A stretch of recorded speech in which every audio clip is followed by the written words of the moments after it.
Hey everyone, welcome back, or thanks for coming back. Yeah, I got my ass kind of chewed out a little bit by one of the subscribers because I had not been posting any new videos. Well, as I take my big swig of coffee.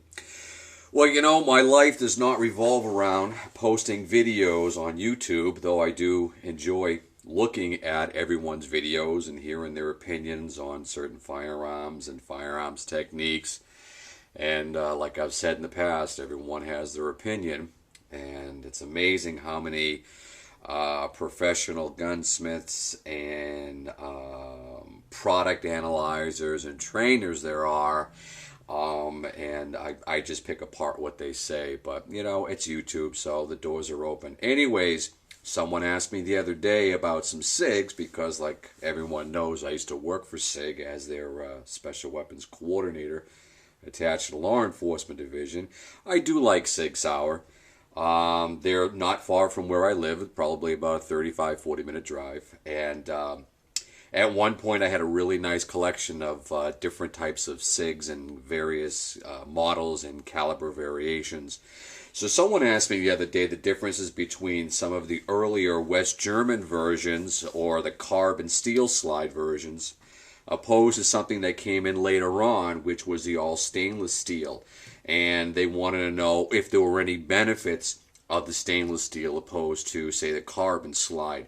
So what I've got here is, this is a West German SIG 220 and 45 ACP.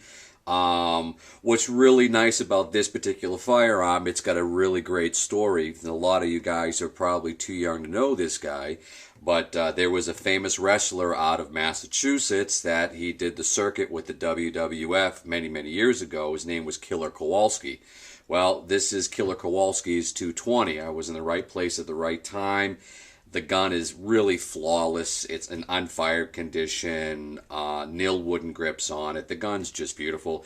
But it was made in West Germany, and it came with matching serial numbers. And the serial numbers you'll always see on some of these firearms where the serial numbers will match on the frame and on the slide. And sometimes, depending on the year and when they were imported, also the barrels match, because in Europe they have to serialize everything. The barrel is still considered the gun. The grip is still, well, not the grip, but the slide's still considered the gun. But this one is really a nice gun. The difference is with the carbon steel, and the Germans were very famous for utilizing a carbon steel. They used it back during the war. Typical takedown for a SIG. And the difference is with the carbon steel slides is opposed to an all stainless steel slide, which is some of the obvious. One of the things is the firing pin retaining pin, which is located right here on the side of the slide. It's hollow. There's an inner pin and an outer pin. That holds on to what's commonly referred to as a breech block. The breech block is the entire mechanism inside here, which will house the extractor. It'll house the firing pin and the safety plunger. Okay, so I actually happen to have a 228 carbon steel slide right here, and this is just, I've got two pins that are holding it on, so I'm just going to push those pins right out just to give you a quick little analogy. But that's the breech block. Okay, and I'm trying to work this thing so it's in the camera, but that is the breech block, and this houses, the fire mechanism or the fire control unit.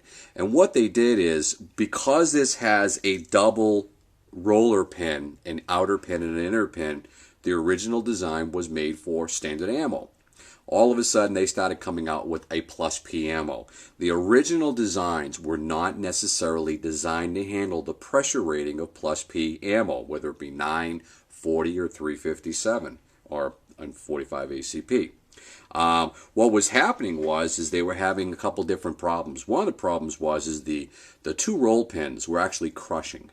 Now, when the rolls pins would crush, what happens is now this breech block is going to float around back and forth inside of the frame, or the inside of the slide. So what happens is now it's going back and forth in here. This will cause a malfunction. Failure to extract, failure to feed, stovepipe. The gun's tolerances have been affected. Another thing is that the carbon steel slides could not take the beating of the plus Ps. Now, Of course, it's lightweight. It made the gun lighter to carry. But with the new ammunition that was coming out and the power ratings were more higher or much higher, they had to compensate for that. So what they did is they came out with a stainless steel slide.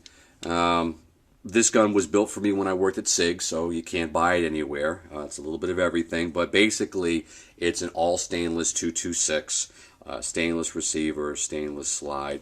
So what they did is, and I'm going to pull this one apart here, is now they started machining a stainless slide, which is, without a doubt, the tolerances are higher, the walls are thicker, so it's able to withstand the power of the plus P ammo, and it literally had a little bit more longevity. The majority of firearms that are bought today never even see 10, let alone 50,000 rounds.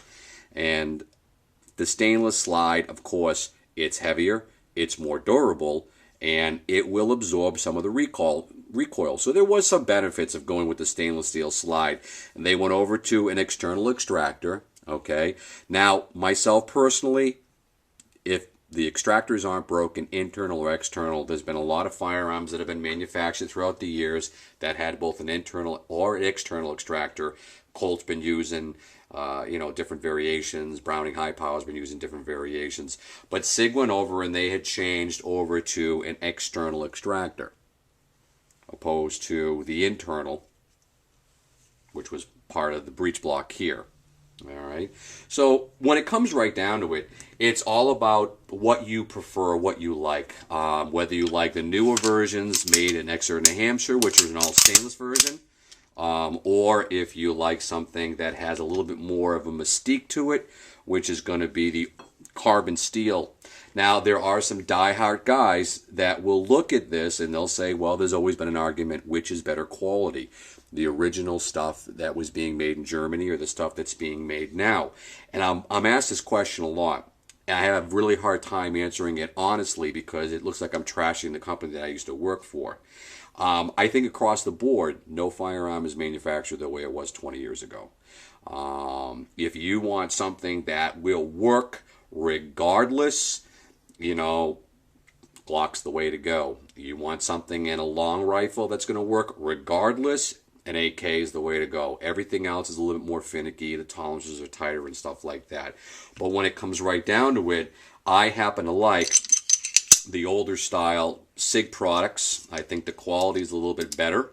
I think the craftsmanship is there. All the stuff is coming in from Sauer, Germany. Come on, Rich, get that in there. I happen to like this stuff better. No real particular reason. I just happen to like it a little bit better than what was being offered years ago. So anyways, when it comes down to it, which is the better? There is none. The quality is still as good. Carbon steel slides are going to be a little bit lighter for carry, even though full-size carries are really not mainstream nowadays. Stainless steel slides are going to be able to handle the plus P. I don't recommend shooting plus P ammo through a carbon steel slide of any manufacturer. It's just not designed to handle the power ratio. The tolerances aren't there. When I worked over at Sig, I saw slides that were actually cracking here. I actually saw frames that were cracking along here. And it wasn't that it was poorly manufactured, it's that the gun had a lot of rounds through it. So after a while, it beat itself to death. And a lot of people don't realize it. But anyway, so that's my scoop. Take it for what it's worth. YouTube, everyone has their opinion. I've got mine. I appreciate you guys coming back to the channel. I'm hoping I can do some more stuff for you in the future. I'm going to kind of pull together a couple videos I've made a point to dedicate today to make some quick videos. So anyways, carbon steel 220, early version, West German made, all stainless receiver and slide, made in Exeter probably around 2004. But anyways, I appreciate it. Shoot safe. Yeah, shoot straight, be safe, and I hope you guys had a good holiday. I'll catch you later. Bye.